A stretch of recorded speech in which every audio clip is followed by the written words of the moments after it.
it still works and can still be fertile? Yeah, should I take a shot at it and then maybe you can? We didn't arrive at Fatmazi person in the room. You didn't arrive at? We didn't arrive at the phrase and then create the room. For us, we felt it's a legit space for us to own as fun. And from there, the term evolved out. So it's not the phrase leading the word. And we felt it's the fact that, and we also read in that, the whole, the fact that it's not a pursuit of joy, but finding it and enough reasons in the everyday for you to own it. Apni marzi pe fun.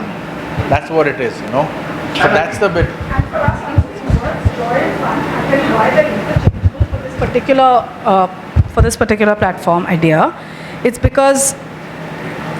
It's purely because of who we're talking to and who the core audience is. Like, honestly, the usage of the word fun as opposed to the word joy, which is a loftier word, it sounds better. All of us will better relate, right? I mean, it's a more boardroom word than a young person word. Yeah, and that for was us, my question. Yeah. That if knowingly that you changed joy to fun. Yeah, it is. I think it's a conscious choice. We've done a lot of work in the broader territory of joy. We've looked at it as well with happiness and the world of Coke, with ice creams, by the way, right? And with Cadbury. So there's a whole exploration. And in fact, in your brief, on the very first chart, there were two aspects of joy, which are actually quite intrinsic to Lay's, the way at least it's been defined in your brand key.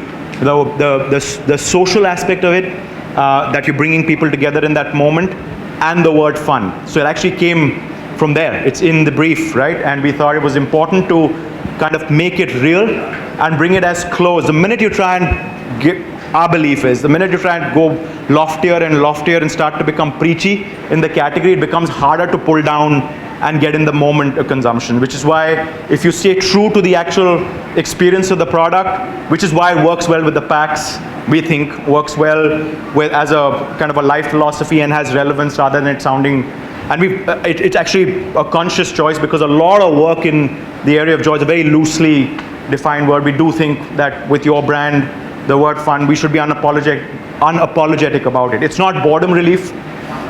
We're conscious not to make it that. It is a deliberate, conscious choice that you want to put in everyone's hand, like Pallavi said when she was setting up. No, and I think it's lightness of being from where it all started. No? That is coded in your Gen Z, right? And fun is more of an action word. Joy is a feeling, right? So the moment you need to bring excitement into it, you need to code yourself into the life of the person. Joy is an outcome, right? And joy has been used loosely. It's farthest from, fun, and fun is very close to what people end up doing naturally, subliminally.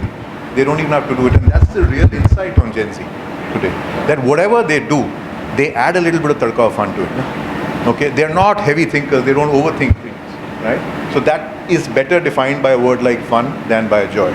Also, it had a nice ring to it without kind of over-intellectualizing it. It does sound right, which is sometimes what you want to do with the work. It's effortless. I just have a follow-up question to this, which is that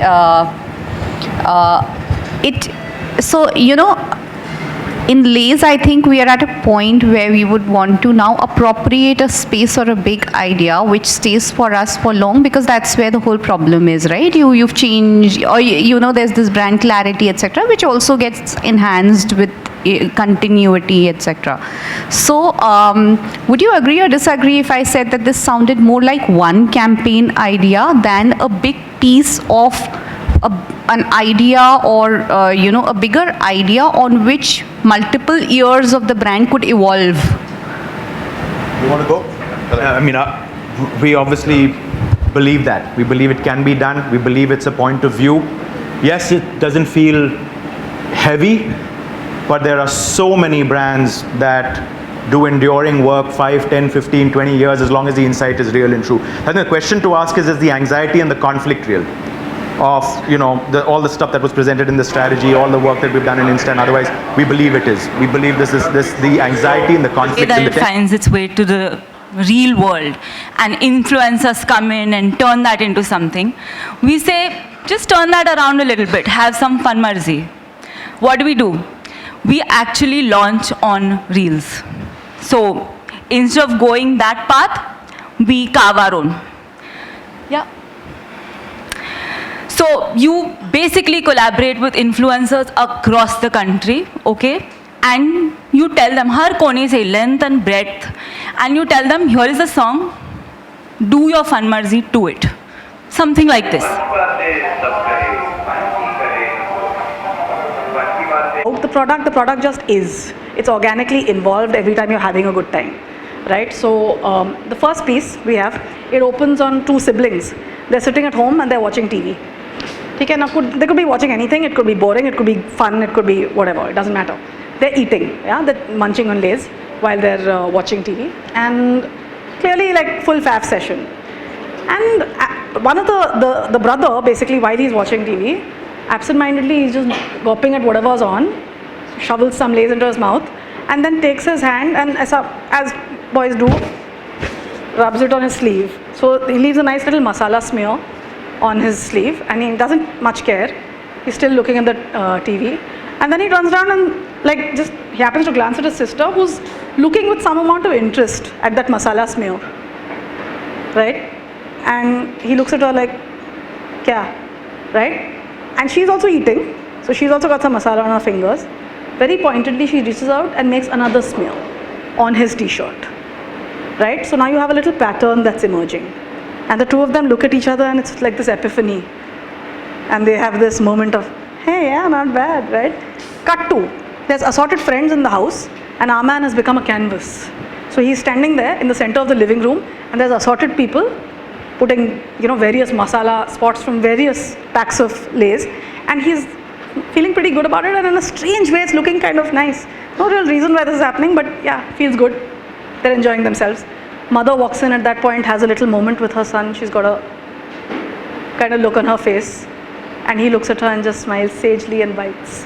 And when he bites into a chip, that's when you go out of focus, and you just have a big bold hashtag fun marzi, and this na na na na na na na na ends the film, right? So it's just that. So inculcating the spirit of, like Rahul was saying, how would you apply fun marzi into your life? A second situation, right? So this one opens on this young girl, and you see that she's imitating a filter coffee maker, which is, a lot of us aspire to do this right? And we won't be able to. But the only difference is she's imitating a filter coffee maker with 2 packs of Lays, right? So she's sitting there at some table at some dhaba somewhere, God knows, some roadside eatery, and she's pouring Lays from one pack to the other. And she's doing a full swag, aisa matlab feels ke saath she's putting 1 pack of Lays, another pack of Lays, right? And her friends, this performance is clearly for the benefit of the people she's gone on a road trip with. Her friends are sitting there and looking at her. And then the camera pulls out a little, and you see that she's mimicking or in contest with the waiter. So the waiter is doing his filter coffee number, and madam is doing her thing with Lays, right? And then thoda confidence ka explosion ho jata hai, and she's like, yeah, dude, I got this kind of number, and there's a misstep, and the Lays spill, right, onto the table, and she's got a oops kind of look, the waiter's got a kya madam kind of look, and the friends don't really care. They start rushing to pick up the chips that are on the table and starting to eat them. So this one closes on the waiter taking the packs from her and showing her how it's done.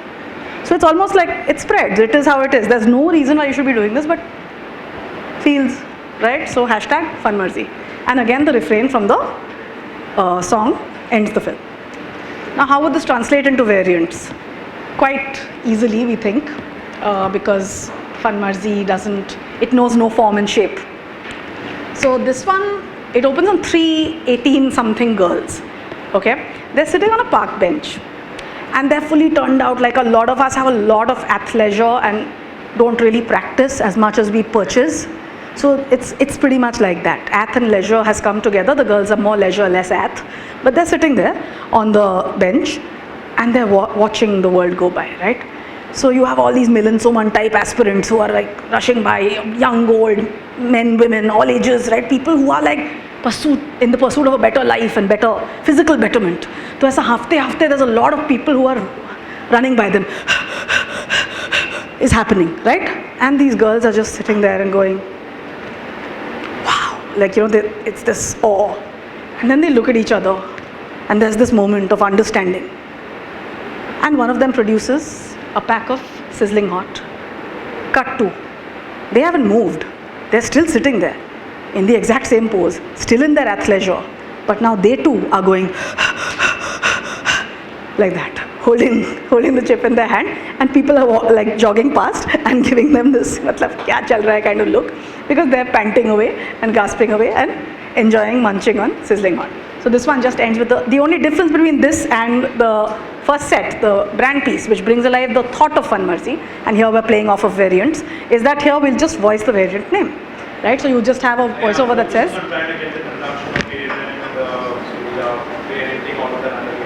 Exactly. So Lay's sizzling hot, and apne fun ki kar, that stays, right? So the ability to shift to a variant. So while the films were all about Fun Mercy, we had a little Fun Mercy of our own with the look, right? So we took inspiration from the most iconic thing about Lay's, which is its logo and the wave or the ribbon of the logo, and this is what we've done with it.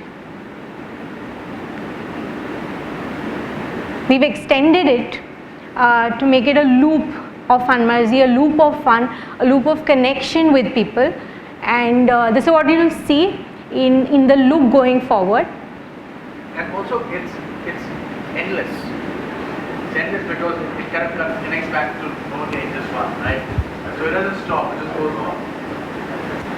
Yeah, so if you can see, there's always this one person who's having her or his own Fun Mercy, and the loop is kind of the part, playing a part in that fun that she's having, and of course the typo etc. will be as cool as the chips are. So yeah, they're doing anything that they want. The wave is kind of a partner in what they're doing, coming from Lay's, ending with Lay's, right? Also it's very distinct, it's very colorful, and yeah, you cannot miss it. You can also have lots of people, because Lay's is all about sharing. Have one person, have many people, so that's how you can extend it. Something that you can do with billboards. Again, everyone has hoardings. Why do we have a hoarding? Not Fun Mercy like, right? So this is what we've done. We can have two hoardings that extend into each other, and there's a hammock. You can just go, jump in, have your fun, and go to office, right? So just some cool stuff that you can do with it. Another thing is you can extend Fun Mercy into a filter, of course, and yeah, your logo becomes something you can scan, and you make a Fun Mercy version selfie of yourself. Just one cool thing to share with people. Yeah. You have preset brushes, colors, the works, all of that, right? You tell them, go there, there is one of these, right? There's just an empty blank pack of lace, and do with it what you want. Draw on it what you want. We take what you've created, we take these artworks, we upload these artworks as NFTs on an NFT marketplace, right? And we see which of these artworks kind of attract the higher bids. Maybe the top 10, top 20, top 30, okay? We make sure that those creators of those really fun Mercy artworks actually get a percentage of the profits. So you're incentivizing them to do it while also, getting this whole range of really, really fun pack artworks coming in. Next. Sure, and linked to the pack, we could also have recipe books that can be activated. So you scan the pack and link to the Fun Mercy idea, right? That there's no logic behind these recipes. They're bizarre. Whether it's a chip sandwich, which a lot of people anyways do, or chip-crusted, potato tikkis and chicken crusts and so on, right? So really having fun, because people do have created their own creations at home, and this can be a UGC where people send in their recipes. Another idea linked to Fun Mercy was around sustainability. Can we actually talk about going green and being sustainable from the lens of, and if we move to the next slide, from the lens of our packs, right? Because you don't really need a reason to go green. So we have limited edition, upcycled packaging, which is available in like an H&M, which can become tote bags, and that becomes like imagery for the brand, right? Like what IKEA did with their big blue bag. So just a few more extensions on FunMarzi, which link back to the packaging itself. And then getting into e-commerce, just a few more ideas. Okay, so what we thought we could do.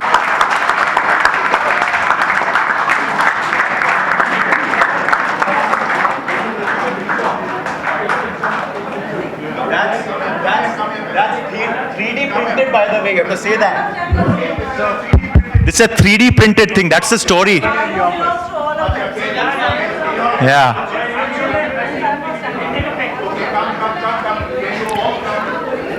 Everyone.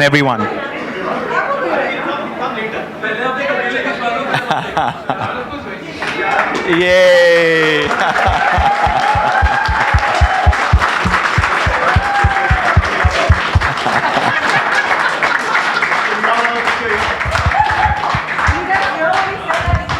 Yeah, picture time.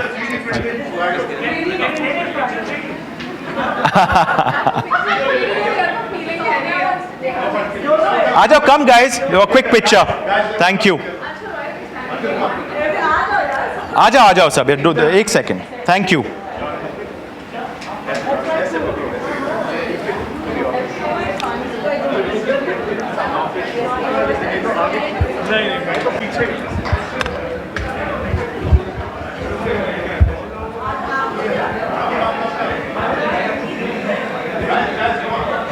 Jackson.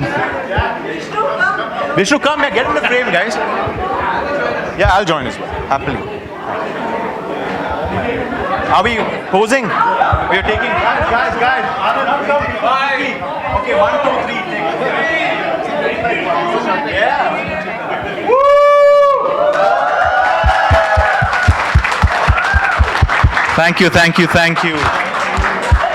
Thank you. So everyone who's on call as well, thank you all for the time, the attention, 4 odd hours with us. We're grateful for the opportunity. As you can see, we're hungry and we're thirsty. And there's a whole host of people who are not in the room, many of them who've pulled nights. I just want to thank all of you. You didn't have the opportunity to present. But I know you busted a gut and did us proud, so thank you to everyone, including everyone on the IT team. They had a hard time last evening doing it. But hopefully everyone has been able to, who's joined us online, has been able to kind of feel the energy and the passion and the love that we have for the brands that you've entrusted us with, and those that we hope we have the opportunity to shape in the future as well. All I can say as we close and open the floor for your questions, if any, is that this means the world to us. You have our fullest commitment as DDB Mudra Group, but also as DDB and Omnicom globally, to ensure that we leave no stone unturned and pull out all stops to be able to give you everything we can. And we believe we've got the talent to be able to do it, to help drive growth for your brands and business across the entire portfolio. So thank you again for the opportunity and for your time, patience, and attention. And if you have any questions, we're happy to take them now. With all of that happening, that energy, and just for us to be together was great fun. Right? Thank you all. Safe travels. Bye. Thank you for coming. And to everyone who's on the call as well. Bye-bye. Thank you.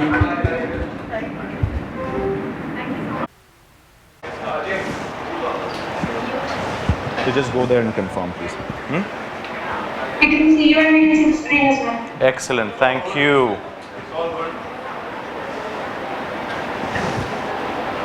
We good to go? Yeah. Already? Team's ready? We don't need to wait for the Pepsi team who's not here yet. They're finding their way outside. They can take any moment. We can start. Should we start? Okie doke. Good morning and welcome to the agency. It's wonderful to have you here. For all of you who are here in person and for those who are on call, we hope to welcome you in the corridors in the weeks to come. Thank you for this incredible opportunity to deepen our relationship with PepsiCo in India, to grow, to invest, and to grow and scale this relationship together. Here's how we're going to spend time together. Yeah, I'll talk you through the exact flow, but we're going to go in the second section of this presentation through a walkthrough, right? That's the most technically challenging part of this presentation. So somebody's going to be streaming it through as we go. That walkthrough will take about 20 odd minutes, where we'll do it in 2 batches. This group will get split and you'll have 2 sets of moderators talking you through all of the homework that we've done. And for those who are on the call, that will be streamed to you over the course of a 15 to 20 minute period. And then we'll reassemble in the well and go through the work and the thinking on 7-Up and on Lay's, right? So let's get into it. I thought we'd spend a little bit of time at the top on the DDB Mudra group. We're part of Omnicom, which is a global holding group, but also part of DDB globally across 200 offices or close to 100 countries, right? And across these agency brands, some of which you might know and have experienced, DDB Mudra, 22 Feet Tribal, Interbrand, Mudra Max, FTW, and Tracy Locke. We serve and work with a host of clients on the entire suite of services, from brand strategy through to experience design and production. And you'll see a sense of that when we walk through the boards and the work. There's a host of clients covering a wide spectrum of categories, duration of relationships, ranging from Unilever and Titan through to Meesho and Cred more recently. Hopefully you've had the opportunity to see our submission and see some of the work that we've done for these clients, and you'll get a flavor of that again when we talk through the boards. We had shared with you a list of client references. We thought it'd be good for you to hear from some of them. So we've got a perspective from 4 clients on video, which we'd like you to see. Won't be more than 5 minutes. There 3 of them were referenced in the RFP submission. Deepika Warrior, who's a CMO of Diageo. It's an interesting one. It's a straight talking feedback from a client on a 15-year relationship, which was, we were a big part, we worked with them 15 years, but big part of the transformation from USL to Diageo and everything that came with it and how we've navigated it. We're pretty proud and happy with how that journey is going. We've got, you'll hear from Arvind, who runs marketing at McDonald's, a different perspective, 25-year relationship. We launched the brand actually from this office in India 25 years ago, ran the advertising for the first 5 or 6 years, and then were part of their ecosystem as a digital and CRM agency. And then 5 years ago, they consolidated all of it end-to-end with us. So from the advertising through to running the GMA, which is their app, and designing offers and promos, we do the entire range of work as their marketing services partner. So you'll hear from Arvind. And then perhaps the country's most iconic brand, digital, built almost entirely on digital, Royal Enfield. Again, built from this office. We've worked with them for 10 years, so you'll hear from Jatin, who runs digital there, to give you a sense of what we've done. I mean, it's a great example of community and fans helping drive and shape the brand's experience. And finally, the person you'll hear first is Sudhir Sitapati, who's now the CEO of Godrej Consumer. Worked with us very closely when he was the executive director of the foods business at Unilever, and you'll hear he does a tough guy, but he does give us credit for the growth that we saw that we saw together on Lipton, on green tea, and on ice creams, right? So just give us a few minutes of your time to listen to what our clients have to say. You know, the various agencies I work with, DDB Mudra is a technical challenge, or the walkthrough will be stiff. But listen, hopefully you've got a sense hearing from our clients, the people that matter most, our customers, across different categories on the kind of company we are, the transformation and the honesty of the journey that we take together from the food category, but also outside of it, from brands that have been conventionally built on digital and those that are adopting to new ways of marketing and work, right? So 3 basic beliefs around which the agency is built. And I think it's important for you to know that, so you know how we push the few hundred people that work here, the direction in which we push and what we try and achieve. There's a real belief in the DDB, the B in DDB is Bernbach, had a belief that creativity is the most powerful force in business.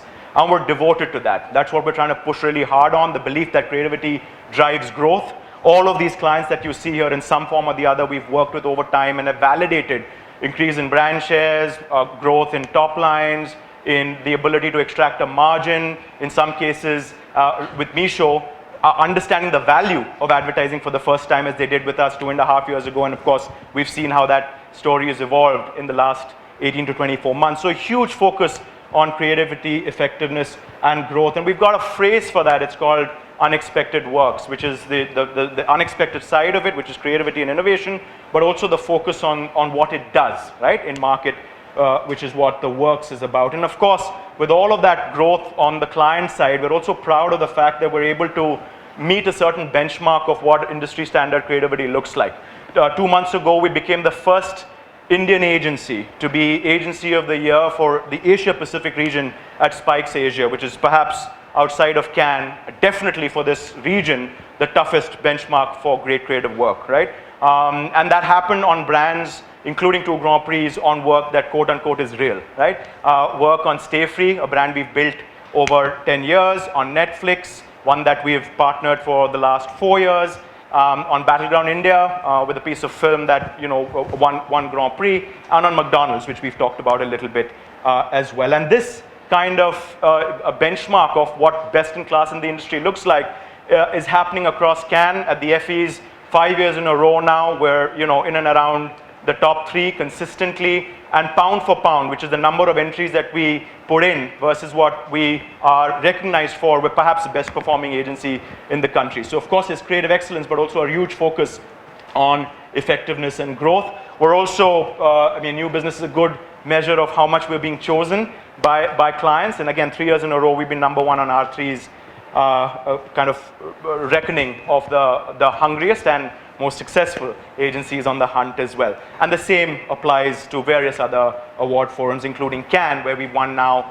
4 years in a row, including being the only agency that, one of 2 agencies that won gold in the last edition. And we're optimistic going into the next one in the next few weeks. The second big pillar of growth is culture and diversity. I've spent 20 years at the company, and perhaps the biggest reason for that is the belief that I feel like I'm a part of this culture and that we're evolving and shaping it. And our ability to attract great talent, which hopefully you heard our clients kind of underline our focus on being able to do that, is because of culture and this increasing the belief that a diverse environment leads to better work and more creative outcomes. And we exercise this across the board, from the 4 freedoms you see up on these walls that define what it's like to work at this agency, through to our internal kind of programs on graduating women talent, right, in leadership. A lot of our top leaders on the client side are actually mentors to our talent here to help them rise to positions. You'll hear from Mehak, who was part of the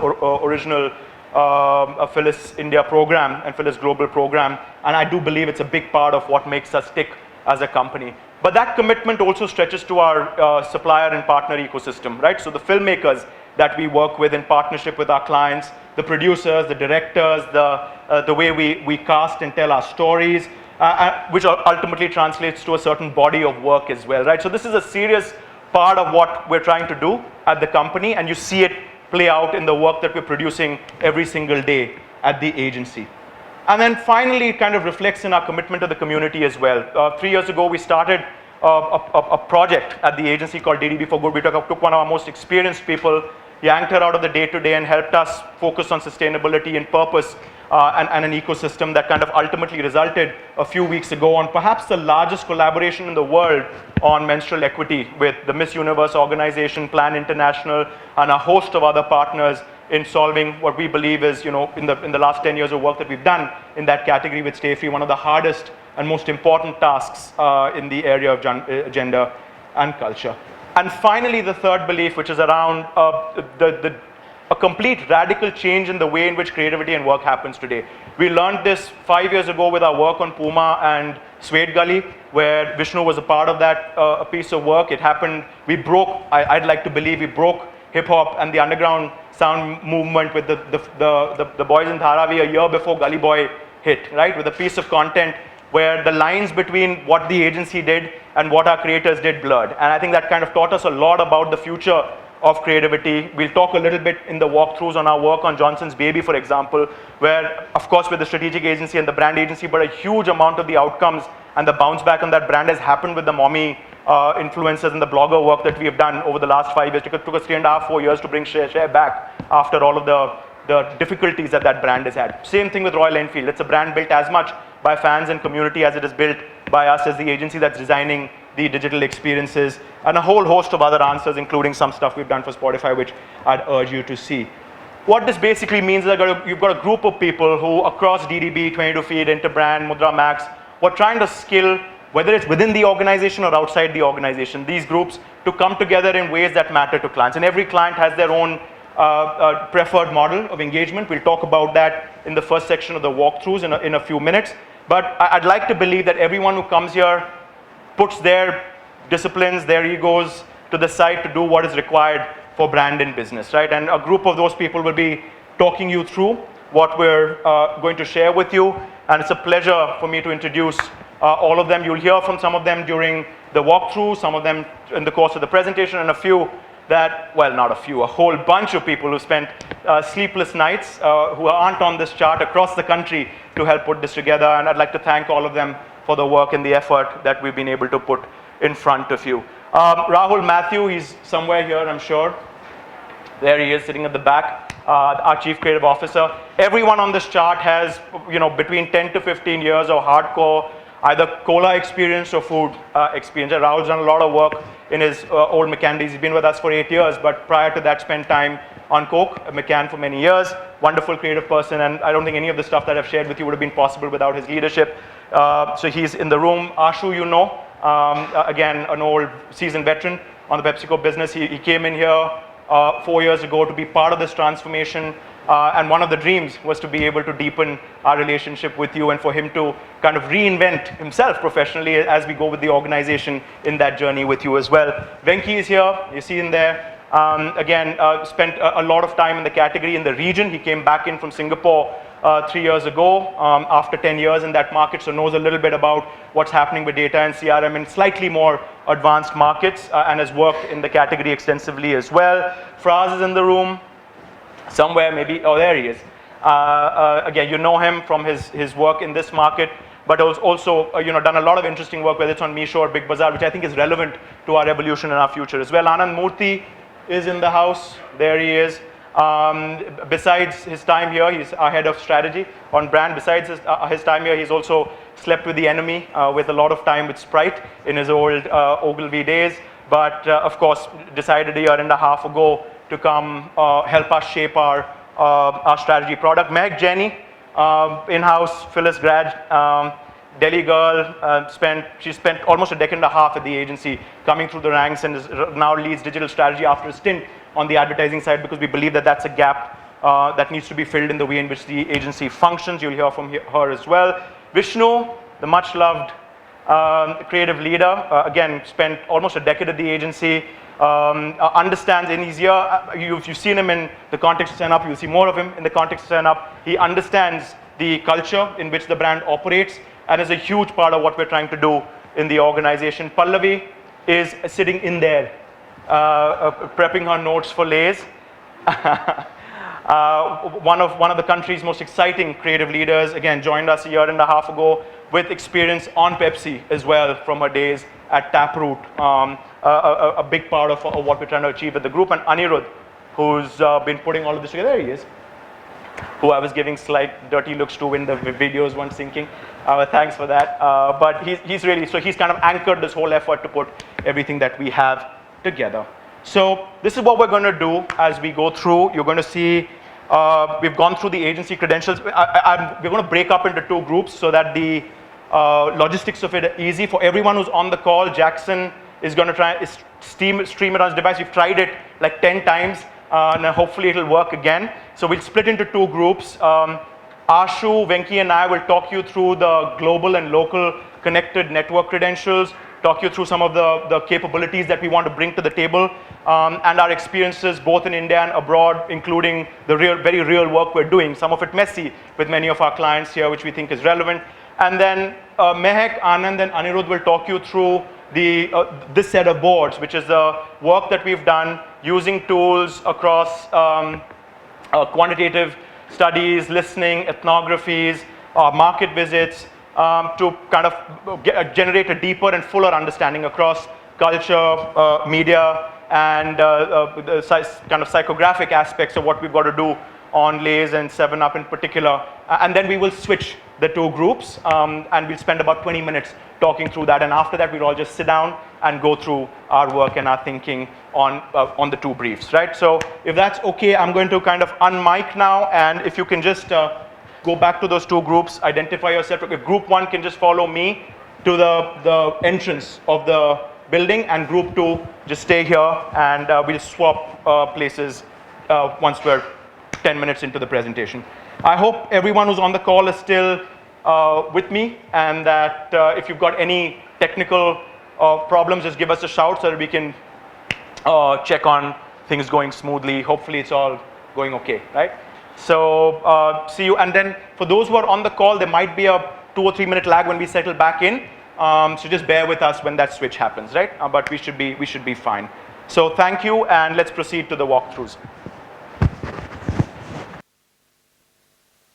A lot and learned a lot about ourselves too through that journey. We're now going to get into the meat of the 2 briefs you shared with us.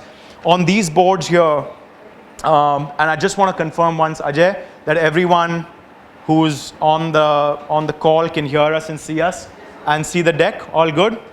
Excellent.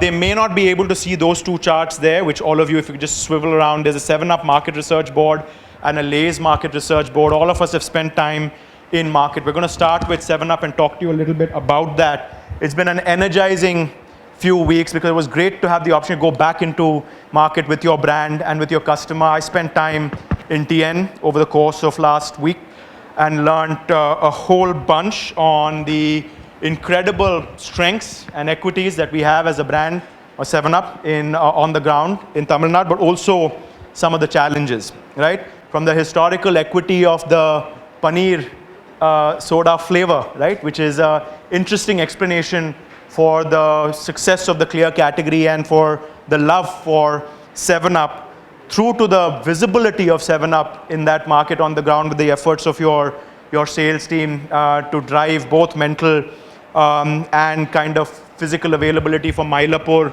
to Marina Beach, and then from OMR to the ECR on the outskirts, and then in small town Tamil Nadu as well. The cultural kind of opportunities on ground, right? There's a lot of murals, wall paintings. Some of them have characters that you could easily visualize there, as with Fido being a part of that. So it opens up certain creative opportunities that you will see in our solution to you as well. The wild popularity of Goli sodas, right? You see that in pop culture through references in songs as well, which generally tells you that there's something going on there. But also the sheer enjoyment of it, right? That we noticed at various different points of consumption.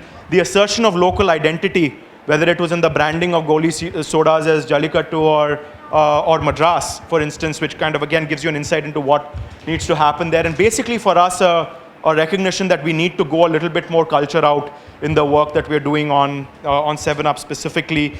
And a reminder of the sheer joy of consuming the category, right? So you'll see some nice shots there of young men, women, families, including kids, by the way, being given the product with a joy that made us also reconsider some of the work we've been doing to say that yes, there is a certain element of freshness that's intellectual, but there's an element of that that's sensorial, right? And we have to be able to land that. And we saw that firsthand in all of the points of consumption. So from college cafeterias, tabletops, which is a branding occasion to visualize, can you put Think Fresh there or can we do better, right? In terms of being able to do the food pairing piece, to bars, where it was extraordinary how they would buy a bottle of 7-Up, a quart of brandy, stand there and drink both down in the middle of the day in the steaming hot sun, right? And that same experience then translating into biryani restaurants and other places of consumption. So there was a whole lot of work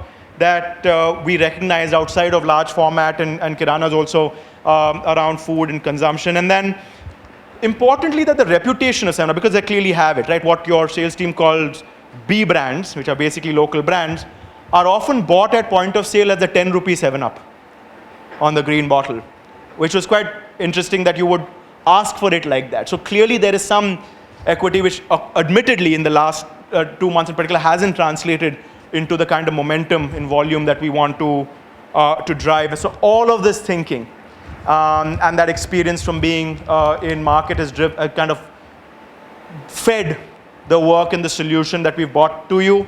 And hopefully you'll enjoy what we have to share with you on 7-Up. Anand will talk you through the thinking. The team will take you through the work. We'll take a little break after that and then close with Lays and questions at the end, right? All yours. Thanks, Aditya.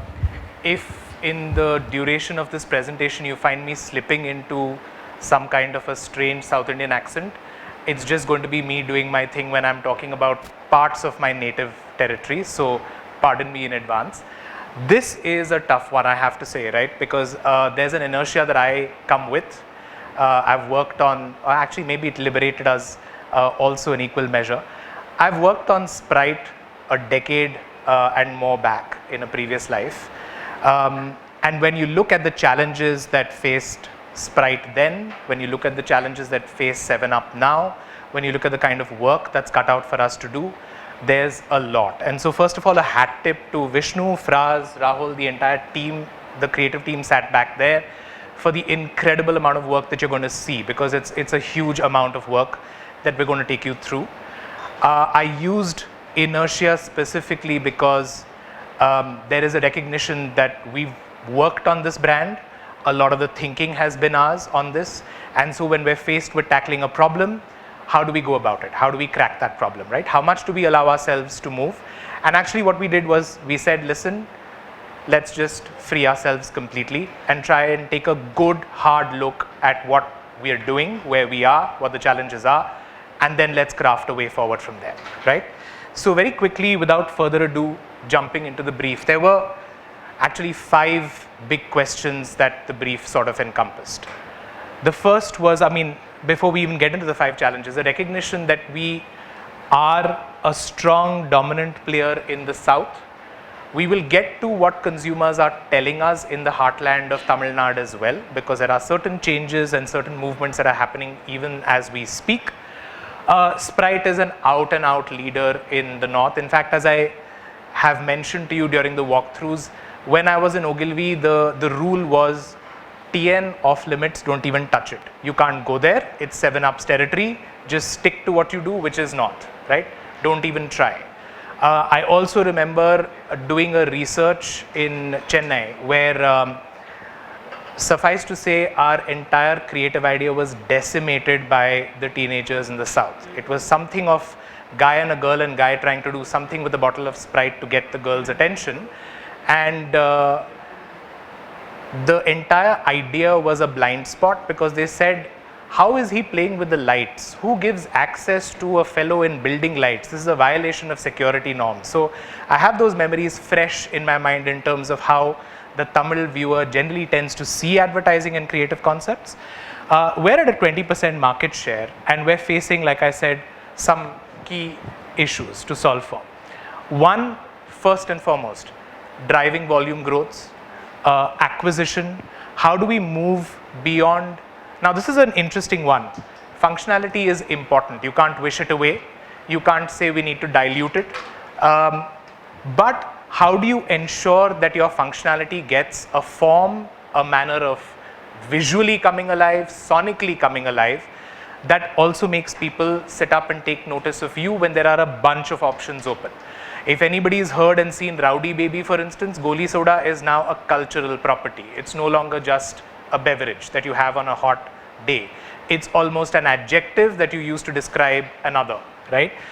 So how can we do that? How can we unlock something which is strong for us, which drives volume growth? Absolutely critical for us to do.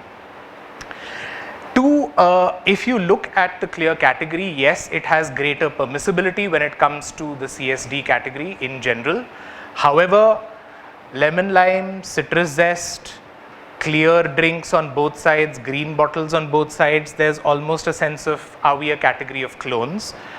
Also, in this sea of being undifferentiated, how do we drive distinction? That becomes absolutely critical. What is the means of driving distinction? Is it something that depends on a stunt? Is it something cultural? Is it something else? Those are key questions for us to consider and answer. Three, of course, we have this iconic asset called Fido. The Gen Z people call him triangle face. Yaar avan, triangle face. Who he? I don't know. Too thin, he needs to put on some weight, right? Feed him some ambur biryani, maybe he'll do great. That was an unintended rhyme, but basically, how do we build on this iconic asset? How do we make sure that Fido also lives and breathes and is not just a character doing a little bit of a side show somewhere else, right? Fourth, one key thing that cuts across both briefs for us today: how do we drive up that aspirational self-image when it comes to both brands, but particularly for 7UP? When we look at consumers who see communication, who see how this brand starts living and breathing on ground. There was a time with the Allu Arjun set of activations, etc., that, 7UP was Tamil Nadu. Right now, we have a different story, and I'll come to what they're trying to convey to us, really. How do we get back that sense of being an aspirational brand for the Tamilian youth as well? And is there a learning about Tamil Nadu that we can then apply to the complex geography that we're dealing with? Because there is, these are of course stereotypical representations. It's not that South Indians only look like this or a Bengali only looks like that. But just to kind of depict for us the kind of challenges that 7UP is facing. You've got a huge diverse country. You've got in many ways differences in the way people interact with one another, social norms and so on. So how can we solve for this immense complexity while still driving relevance, right? 5 key critical points. The ask looks seemingly simple on one slide, but is hardly that, because it is saying, can we unlock a big brand idea that does 4 key things? Does it give us the flex to enable regional, local expressions? Can it support the growth of the brand across states? Can it drive volumes for me? Can there be a clutter-breaking take on refreshment? This is a little like asking for a slice of the moon, but it is something that we must consider anyway. How do we get more memorable, especially through colloquial articulations? Because our country thrives on this, right? The amount of vernacular content consumed on mobile devices, on laptops, on television screens is intense. The kind of stuff that you're seeing being put out there by a lot of culture makers and creators only gives us that question even more importantly of saying, how do we drive that kind of memorability so that when people think clear as a category, they think of 7UP, right? So the question with all of those questions, naturally, for us, was, do we need an evolution or do we need a revolution? So do we need to come in and say, sab kuch badal do, right? Or do we come in and say, there are things that are working, let's take a step back and see what needs to be fixed, right? So we took a good hard look across multiple buckets and work streams of thinking to land at the answer for us. I'm not going to give away the answer right yet, I'll build towards it. One is we're seeing equity moving up, and we're seeing that over a period of time we've built a certain amount of consistency in our communication. Now when it comes to competition, and that bit at the end has been chopped off, but that's fine, I'll talk you through it. the learning from our own experience of working on CSDs, my own experience of working on Sprite, I remember this time when suddenly we went from the entire legacy of clear talk and clear thinking to University of Freshology. So the brand suddenly started saying first drink and then think. And you had this bald professor with a goatee jumping out and telling you, waving a stick at you and telling you what to do. The brand scores tanked, right? That is something that is definitely a challenge to watch out for. What we've also seen in the past with mapping competition and putting our experiences on the table is that if you make too many rapid fire changes, year-on-year consistency building becomes a challenge. Likelihood of the consumer trying to see too many different faces of you over a short period of time. More importantly, the bad stuff we want to avoid is actually getting into a spot where, again, going back to what Sprite has done in the past, well before they landed up to Thandrak and so on, was Rasta clear hair was the articulation. Now, how the hell do you show refreshment intrinsic posters? And at that time, the entire Coke system had, pardon me for taking Voldemort's name, but the entire system had intrinsic as a work stream, extrinsic as a work stream, and so you had this entire workaround of saying Rasta clear hair at the bottom, clear hair on top, or some such headline on top. So the entire discussion became write headline, put tagline at the bottom, that's intrinsic, image of people doing things, articulation on top, that's the extrinsic. It makes for complex communication. Can we hopefully simplify it?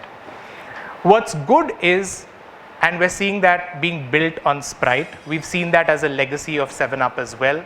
When your articulation, whatever the positioning may be, when your articulation starts coming close to the product role, living and breathing the intrinsic values, and if that can extend itself even to what you have to say in thematic and the extrinsic pieces of work, you win, and you win big. Because then there is a remarkable amount of consistency and seamlessness with which you straddle multiple work streams. Needless to say, the minute you come closer to the product, food does not become a problem. Occasions and activations also start answering themselves. So can we start doing that when we think about 7-Up as well, right? The other big one, can we examine our insight, right? Because this is something that per your brief is working well, but we said, hang on, let's not take that for granted as well. Let's try and pull back and see, is there still relevance? Is there a nuance that we want to build to it? Is there something more that we want to talk about, right? So just putting up slides that you are very well familiar with. I'm not even going to spend too much time sort of talking to you about this. Dubbed the resourceful optimists, recognizing that they aren't in control of what comes in their way, but in control of how they act, and effortlessly smart about getting their way, not necessarily a rebel. And of course, in that was the human truth of saying, I can't choose. So an accepting view of life. I can't choose what is thrown at me by life and by people around me. Sorry. But I can choose how to respond. And in that, the 7-Up proposition is, as Naseeb and Pranshu have mentioned to us multiple times, right? The brand ladder looks very, very good on paper. Sorry? So it's a neat brand ladder. But for instance, sorry?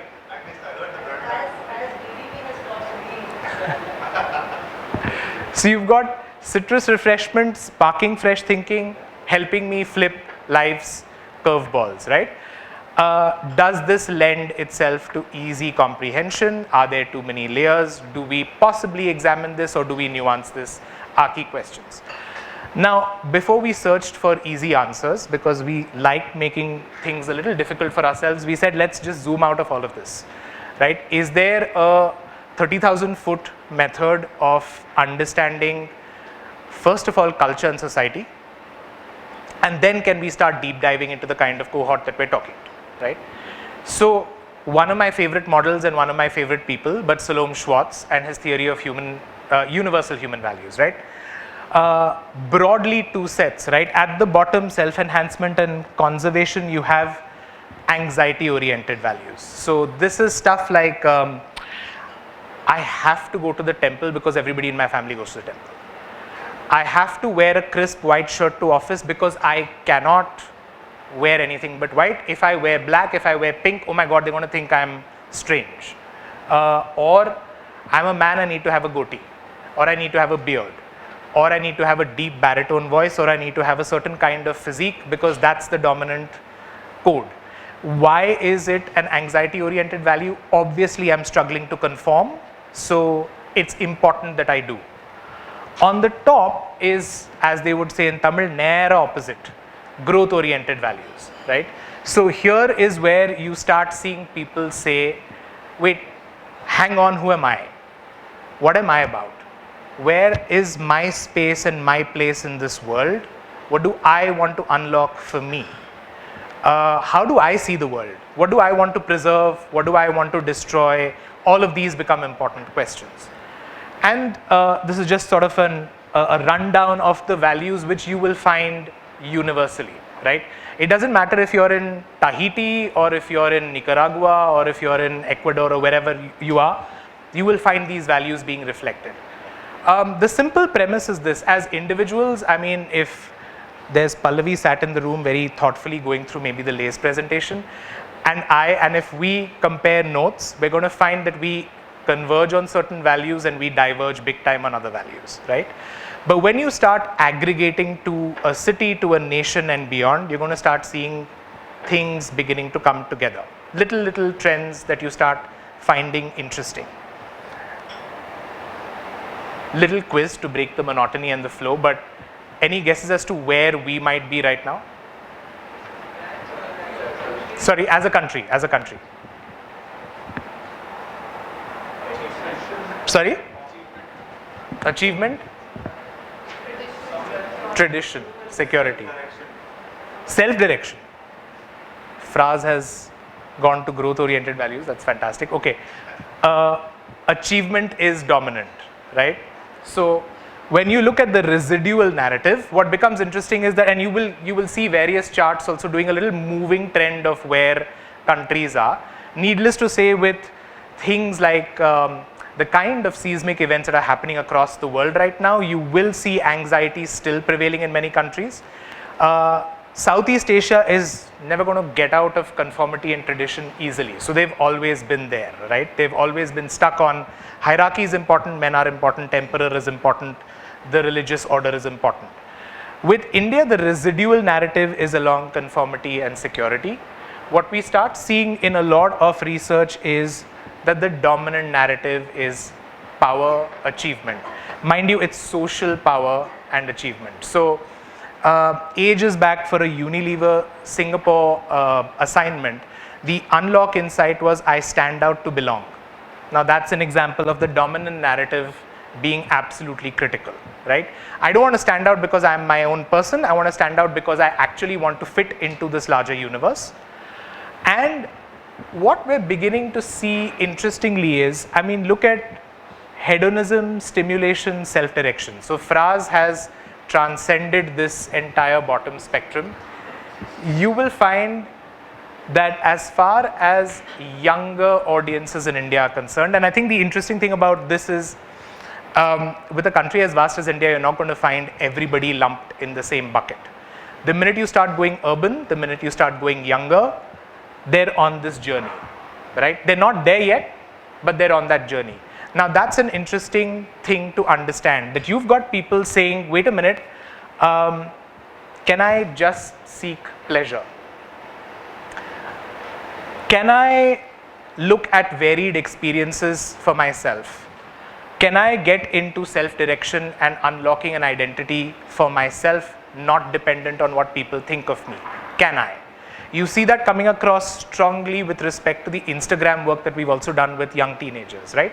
I love expressing myself. I have so many multi-dimensional interests. I have these hobbies.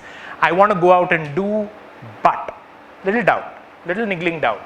Will I get the perfect result? What will people say? Is this okay to post? Am I okay to cut loose?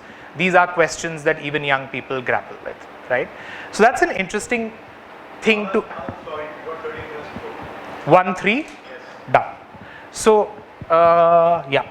So clearly, while there is a pivot from anxiety to growth orientation, there is this hunger to craft their own identity, to explore, to create for themselves. Let's just put that in the corner of our minds right now. Let's also look at, now that's one meta way of looking at things. Let's just go to what social signals also tell us from our in-house tool of Sparks and Honey. I'm going to kind of just run through this in the interest of time. You'll also get the deck and the readouts anyway with you. But certain trends that stand out, for instance, are taboo toppling. And now, mind you, this isn't evidence of this is dominant narrative yet. It's what the chatter is about, right? So can we start talking about taboos to be toppled? Can we start talking about blurred identities? Can we start talking about a little bit of non-conformity? Can we start talking about assertion of ourselves? Those all come out when we look at the social data as well, right? What's more pertinent, sorry, is this is not moving. No, I wanted to go to the next slide actually. Yeah. So, for instance, representing new voices, beauty for all. Yeah. No, it's here. Here. 1 second. Whoops. My bad. It's gone much farther here. Yeah. So, couple of things are again coming from a resonance with what you saw with Schwartz, right? New voices, new identities starting to become important here as well. People are interested in that kind of narrative. It's not yet the easiest thing yet as far as they are concerned. And the tension point still is, which is, I mean, I've seen slides like this, I've made slides like this, but it becomes even more pertinent now of saying, I have an internal drive for growth. I have an internal drive to become more of myself, to craft my own identity, but hang on, there are all these external forces. They're social, they're familial, they're naysayers, there is own inertia because of that dominant narrative sitting right there. And as we've seen in the Instagram case as well, the courage to express and to transcend. So this kind of curious mix of forces is working on our protagonists, and we need to be mindful of that, right?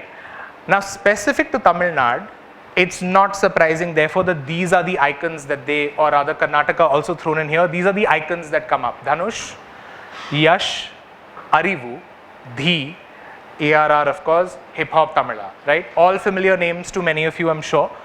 But if you look at Arivu, Casteless Collective, he's obviously getting the hell out of the dominant narrative of saying mind your place, be in your place, you're the downtrodden, not having it. Yash has broken the codes of Kannada cinema and made these movies become national and gain prominence at a country level, right?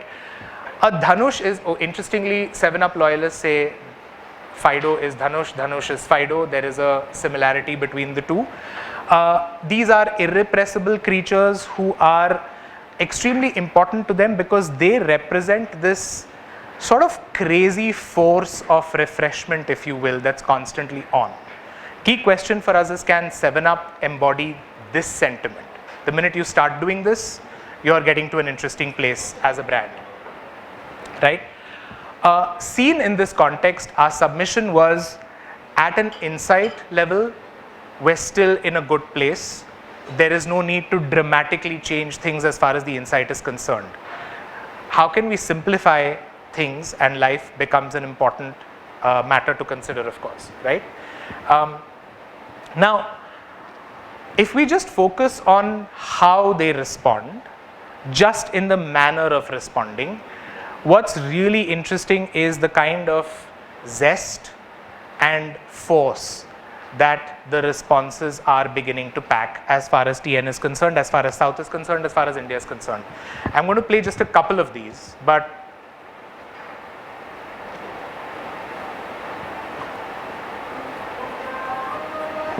agree when I say energy, but there is a force in their presence, in the way they express themselves, in what they're putting out there.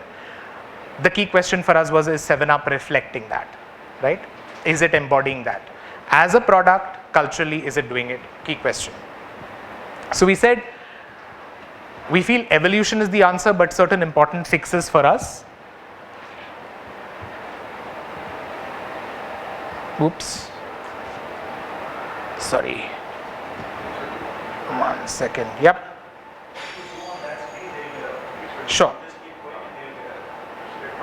So the first one that I spoke to you about obviously was what loyalists and what even many people in TN say is 7up Hindi Karanoda brand. It is a North Indian brand. It isn't a brand that's mine, right? So that's one key thing that took us by surprise when we reached out to consumers saying, oh, they look at us as outsiders. So what are we doing to get on the inside with them, right? In that light, when we also examine the current articulation of Think Fresh, what's great is that it's active positioning works for the category obviously. What's also critical to note is that we're moving beyond equilibrium to a +1 state. However, two call outs. One, if you keep staying true to think-led solutions, after a point of time you run the risk of becoming almost a caricature. Also, what is Sprite, what is 7up starts becoming a fuzzy territory, right? As Pranshu did, he put an ad on mute and he said, could this be a Sprite ad? Yeah, it could be, right? Two, if you say Think Fresh is the articulation and I want to do a biryani activation, I'm again forced to say, should I do some kind of a mental stunt and then get to the product? How can I seamlessly bridge the gap? That's the key question again, right? So can we retain the insight, the payoff and a more active positioning, but refresh the articulation is a question that we had. And our unlock was in the +1. So remember the force and the absolutely crazy energy with which our target audience is expressing ourselves. Can we mirror that? Can we unlock it as well? Yeah. Mumbai में आज़ाद मैदान में बहुत cricket होता है तो वहाँ पे बहुत कुछ सुनने को मिलता है. So there was once I was watching something where there's a guy sledging someone a lot. तो बहुत बोल रहा था वहाँ से उसको बैट्समैन को. तो फाइनली जब बैट्समैन ने वहाँ मारी ना उसकी तरफ सीधा उसकी तरफ गई तो उसने कैच ड्रॉप कर दिया. तो बैट्समैन घूम के बोला उसको तो मुँह से ही पकड़ ले, तब से खुला है तेरा मुँह. ठीक है, तो दिस रिटॉर्ट वापस देना है एंड हर कल्चर में. And I think the last 2 days we am realizing that if you start looking at every language you start getting deeper and it becomes more entertaining. ठीक है, तो I think somewhere that's where we are feeling कि हमारा एक है. पर होता ये भी है ना कि बहुत टाइम ना आप सिचुएशन में रहते हो, यू रियलाइज लेटर जब घर जाके ना आपको रिटॉर्ट आता है याद. ठीक है, you wanted to at that point in time give it and क्या सा किलर था पर तब नहीं याद है. And the reason that doesn't happen is तब दिमाग चला नहीं. Right, I think that's the evolution we want to move. कि when your mind is fresh na, it rolls off your tongue right then and there. And that's the journey. We want to take it from the mind to the tip of your tongue. Because when you are really fresh, you can give it back then and there. And that's what we want to move the brand towards, even in the way it is. What it also gives us is language. You know, you can take it across in the way you articulate. You can go deeper into any kind of culture because the retort would be local to what we are talking about. And more importantly, what we also wanted to do was when you look at the articulation, it should say something as much about आपको क्या होगा versus just a feeling. And I think that is the movement. So if you see our articulation, that's one of the things we've done. भाई कोई कर रहा ना? So this is I mean fresh का punch because that's what you're delivering, right? And this is the only bit जहाँ पे language जो आप सबको समझ आता होगा. इसके बाद विष्णु ने लैंग्वेज बदल देना है पूरा. ठीक है, अभी इसके बाद हम सिर्फ तमिल वर्जन सुनेंगे. So it also but the reason why we done that is because we really want to give you the feel of the fact there is more to it than just the articulation of fresh का punch. There is a cultural thing we have discovered which we can own in a very strong way, and you will actually see it opening up in many ways. And like I said, and I think Anand touched upon it, the bite of lemon comes out very beautifully in this. Because वो होता है ना थोड़ा सा एक जो निकल के आता है, दिमाग एकदम फ्रेश होता है ना, एकदम आपका निकल के आता है, वहाँ पे रोल करता हुआ निकलता हुआ आएगा, क्योंकि that point in time you respond in that situation. They can't hear me? We have learned something on our journey, right, over the last 4-5 years that we have worked on 7up in that sense, right? I think we are committed to TN. At some level, we are committed to TN, right? At it, you know, it makes me very proud to say that the lip sync, the masters happen in Tamil, right? Which itself is a big deal, because a lot of time in Tamil Nadu we get work that is literally translated, work that doesn't make sense, work that doesn't capture expressions, idioms, right? It doesn't talk to us, quite simply. So first of all, I think it's a matter of great pride for me that we go Tamil out, right? So yes, we are committed, but I think we are committed to the geography, we are committed to the language. I think at some level we are committed to deep-rooted cultural aspects of the state. But there is a very important part of culture that we never kind of address, which is pop culture. I think pop culture is paramount in Tamil Nadu. Pop culture is part of life. People talk to each other in pop culture. People, recite dialogues to each other, right? So I think Anand spoke about it, the outsider versus insider conversation. It's just a question of how you speak, because an outsider will speak a certain language, an insider will speak something else altogether.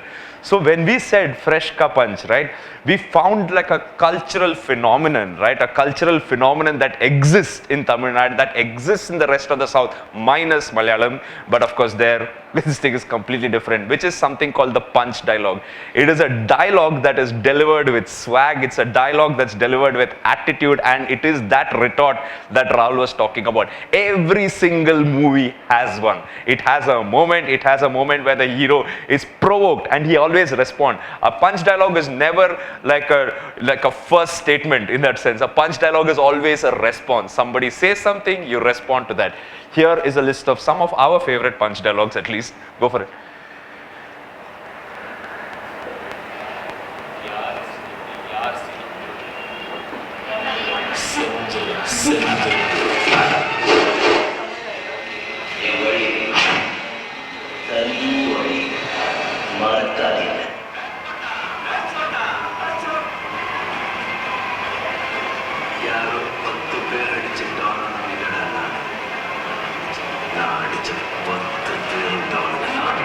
தீப்பெட்டிக்கு ரெண்டு பக்கம் வளர்த்தாதான் தீ பிடிக்கும். ஆனா இந்த Alex பாண்டியனுக்கு எந்த பக்கம் வளர்த்தாலும் தீ பிடிக்கும்.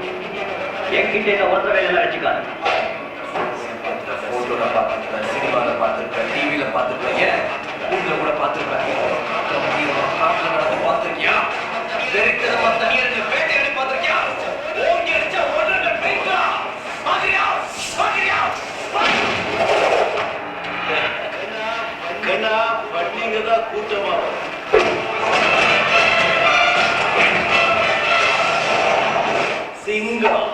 single it's the drop mic form. One off thing, every single movie and in these dialogues, these statements have made itself part of regular conversation. So we want to build off of that. It gives you such a cultural in, right, for you to be able to. So that's why we said that we shouldn't like wipe the slate clean. We should build on, like Anand was talking about, build on our space, but infuse it with culture, infuse it with pop culture, so that people can take back and use it in their own kind of conversations, right? So that is how we're doing it. So first, yeah. The disclaimer I want to put is not aggression. I think that's important. Correct. Nobody can hear you. Hand mic. While the examples we are showing may be more aggressive, it's not about a fight sequence, but it's a response. उस time पे कैसे जवाब दे? जैसे the cricket example I was giving, मारधार थोड़ा ना कर रहा है, तेरा मुंह ऐसे ही खुला तो पकड़ा क्यों नहीं? It's that. But this grammar gives us a language to talk. It allows us to connect with people far better in that sense, right? So how do we begin? Firstly, we don't want to start with how do we embed Fido was our first question, right? The simple answer is cinema. We want to actually collaborate and put Fido in movies. There are possibilities, there are potential for that. For example, Sivakarthikeyan's new movie is coming. Sivakarthikeyan is not your how shall I say, he's hugely popular, but yet sort of underutilized. He doesn't normally endorse soft drinks, but we feel that if we approach it through the film, the actual production company, and not 7up, just Fido, dancing with it, because Fido as a character can be leveraged, and we want to put him in culture, not in advertising, but part of culture itself, right? And so in that sense, we have actually made a song. It could be a song in a movie, it could be any Tamil movie song, and we want to actually put a thing, and it actually talks about, again, we have tried to translate it, but it genuinely doesn't do justice to it. But this is the Tamil line, fresh shower punch, and like most Tamil, it is 70% English. An alien concept to bring in somebody into only a song, right? So I think this will actually, you don't say anything else, it's only Fido. To that level, it's not branded content as much as implanting an asset within culture. So moving on to our you could even take this, what this hook step gives you, what this move gives you is a chance to actually take it on to this thing. And again, these are real strengths that are happening. It is just up to us to sort of, pull an asset.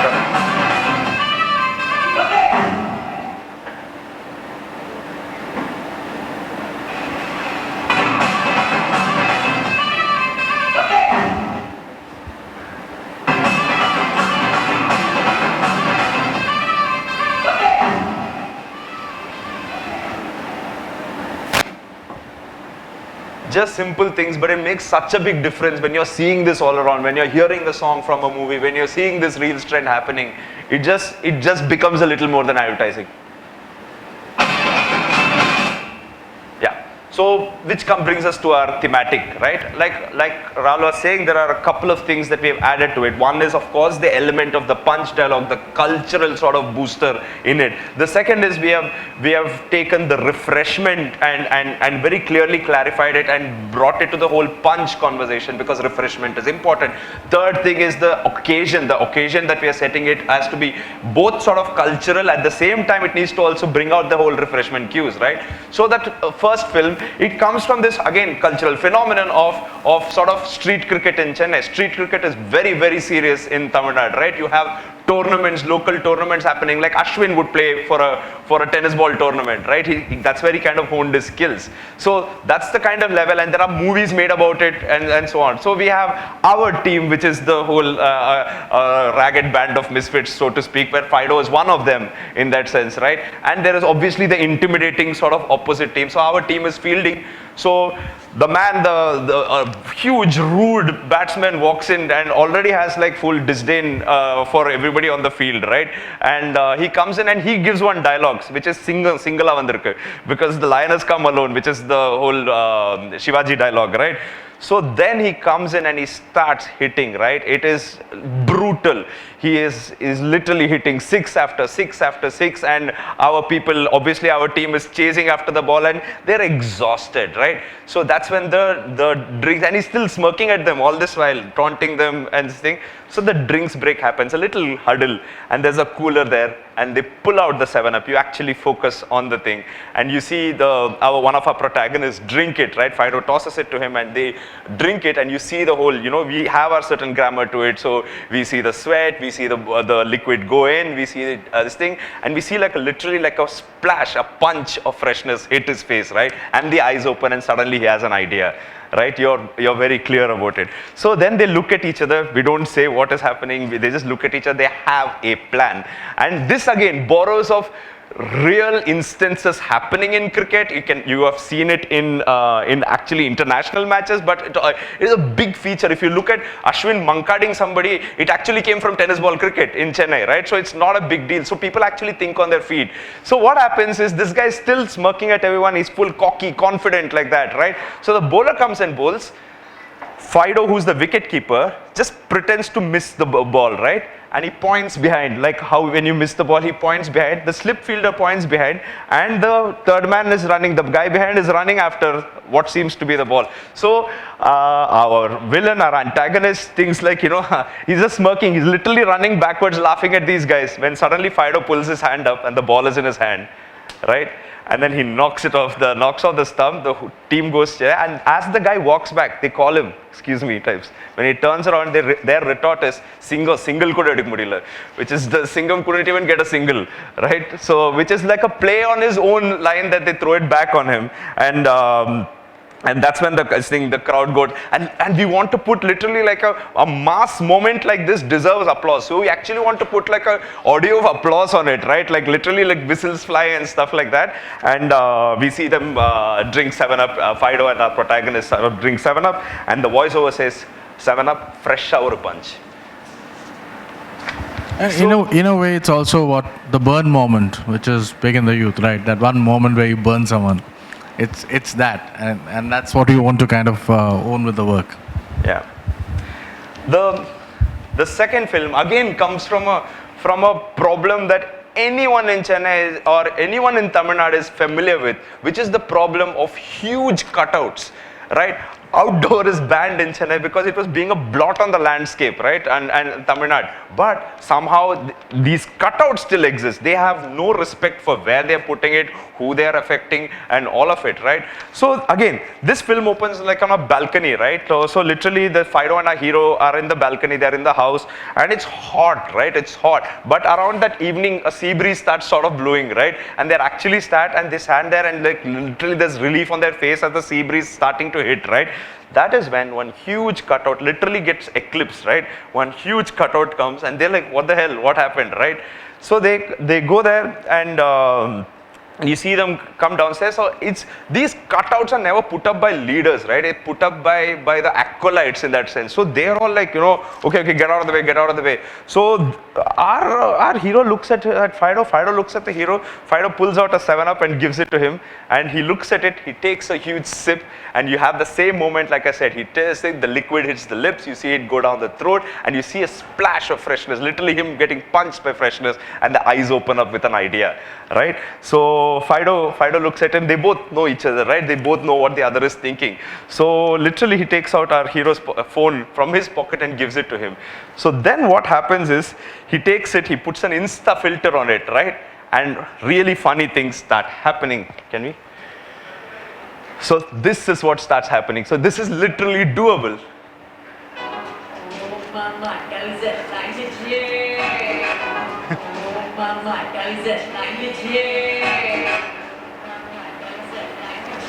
So this is literally taking that cutout and turning it right around. This is a very embarrassing, self-harming sort of a song, right? Which is mera to fat gaya, right? I can't.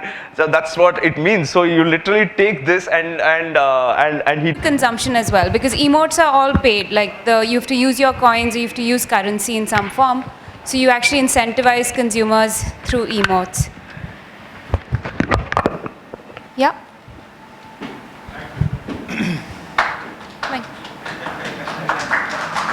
Saw was how the idea could be explored in multiple ways. It's not in the linearity is not what we presented. It was just the ideas that we lined up, but that's not how it'll come alive in market. And we'll just take you through our thinking on the connections piece. Thanks, Mike. From an end-to-end consumer journey standpoint, so that not only do we identify all of the touch points that are relevant, but also how do we tap onto it effectively with the right kind of context. So there are three things that are essentially key. You look at the touch point, you look at the kind of technology that you want in order to deliver on it, and of course the focus on creative assets. Now there is a little bit of research that was done between Google and in the MENA region for us to know where the effectiveness essentially got dropped off. But first, back to the digital maturity model, something that we discussed in the morning as well. What we've noticed is that in the CPG and the FMCG category, there's usually a little bit of a lower indexation. That means most of it still tends to be in the nascent category. That means it's extremely campaign-led. Of course, to a large extent, the job to be done is to move towards a multi-moment model. So if you look at the kind of work that we're doing for brands like Ari at this point, completely different category, but we've evolved them over a 10-year period towards a multi-moment model. And I think that continues to refine itself. Now, what are the gains? Usually when you move towards multi-moment, there's a 30% reduction in cost, but also there's a 20% gain when it comes to revenue. And we've seen that. This is again, data specific to the CPG and the FMCG markets. Of course, there would be a few percentage points here or there on each of these axes. So if you move to the next slide, and Thanks for that. So one of the things that we realize in a lot of markets is that when it comes to food and beverage, they tend to be very much in the nascent. The intent is probably not to immediately move towards multi-moment, but move towards emerging at least. And all of that in the beginning stages can be tech-driven, to a large extent data-driven as well. Voice isn't clear? Okay, okay. Just give me a moment then. And I'm not saying organization right now, because there are quite a few organizational changes that needs to be done as well, but that's not under the purview of discussion today. But at least automation needs to be the kind of way you're looking at progression internally. If we move to the next slide, and what we've noticed, at least in the categories that we haven't even started defining audiences really that well. So let's say we were to move into an audience approach. Typically, we go after broad reach and frequency, which means you start outward inward, and then you try and refine the audiences based on the kind of interactions that you get. But I think our recommendation is to move inward outward. That means you actually start with a core audience based on first party data. And sometimes we think first party data is limited to PII information, but that's not the case. The fact is that if you have any kind of interaction with the affinity towards the content that you have, that means larger view lens, likes, comment, shares, lag time on the content, that can all be signals that add up towards the first party data, because you know that there's affinity towards the content that the brand is essentially producing. And then you move outwards in order to then look at concentric circles of lookalikes and expand on each of those stages as the signals get added, and therefore move towards broader reach eventually. What we've seen is usually an efficiency gain here, both in terms of effectiveness as well as in terms of cost saved. So when it comes to the evolution of assets, I think the first thing that we have to focus on is obviously a user-first approach as opposed to being product-first. The second thing is personalization, and of course a tailor-made content strategy. And when you have all of these three work together is when you're able to essentially move at least from stage one, which is nascent, to emerging. Again, this is nice to see all of the other various touch points that you can essentially enable, activate, or at least influence to a large extent. And if we move forward, and the intent for us is to obviously bring all of this together, and that's why move from the entire journey perspective, from awareness to consideration to action. Now, typically, we've seen that in the FMCG market, we're trying to see gains from an awareness to an action standpoint, but deeper engagement is key for consideration as well. That means the more time spent around the experiences that the brand essentially builds, a lot of the examples that you've already saw in the creative manifestation makes a huge difference in terms of how you not just collect data, but that deeper engagement means more affinity towards the brand. So with that, I will hand it over to Mehak. Okay. Am I audible? Yes. So what we've done is, as you saw the model, right, you need to look at the audience very well, understand data to really cater to their needs, and you saw that coming through in the work as well. Whether it was around audio, whether it was around behaviors, around culture and gaming and so on. The other thing that we have to look at is how do we optimize our assets in a way that really connects the storytelling and so on. So what we've done is we've created this infinity loop for 7UP, because unlike traditional categories, which have a longer purchase journey, categories like 7UP CSDs are more impulse, right? And you can't really map them onto a traditional IDA model, because your consumer's already aware of your brand. What you need to drive is engagement, conversation, and consumption. So what we've looked at is two spectrums. At one end, it is when life needs an uplift or life needs a fresh punch. So life up, and we heard a lot about this in the consumer work, right? And on the other end is when your body needs a physical, your body needs a fresh punch, which is a physical up, right? You want to be physically up. So either it's because it's very hot and it's not readable, so we'll send this to you. So we've mapped out different moments, and that's where we want to be present across the consumer use cases, and how we actually activate them, whether it's moments like it's hot, I'm feeling exhausted, or moments like I'm socializing with friends, I want something to accompany that moment, or even the moments on life, which could be things like I'm really bogged down by exam stress and I want to feel uplifted, I want to feel that fresh punch, or I'm being bullied online, I'm being bullied on the games that I'm playing online or on social media. How does 7UP come in there? And you saw a lot of those ideas, whether it was about generating punches, creating memes. We're helping the consumer really create those retorts, create those fresh punches. And how we do that, so the when is where we need to be active throughout the year, and how we'll do that is through the codes that we've created on this brand, whether it's Fido punches, Fido retorts, Fido memes, Fido dance steps, and the product cues, the sensorial cues around the bubbles, the lemon, the overall refreshment, right? This is not to say that when we do life there's no product in it, but what do you accentuate? Do you accentuate the dance step or do you accentuate the bubbles, right? Depending on the use case, what the consumer is facing. And where do you activate is across a whole spectrum of touch points depending on the use case that we're talking about. So if there is exam stress, it's the period when results are coming out. So do we want to be present near tuition centers? If it's around social media, which all touch points do we activate? And then obviously when it comes to the physically up section, it would be things like eateries, college hangouts, and so on.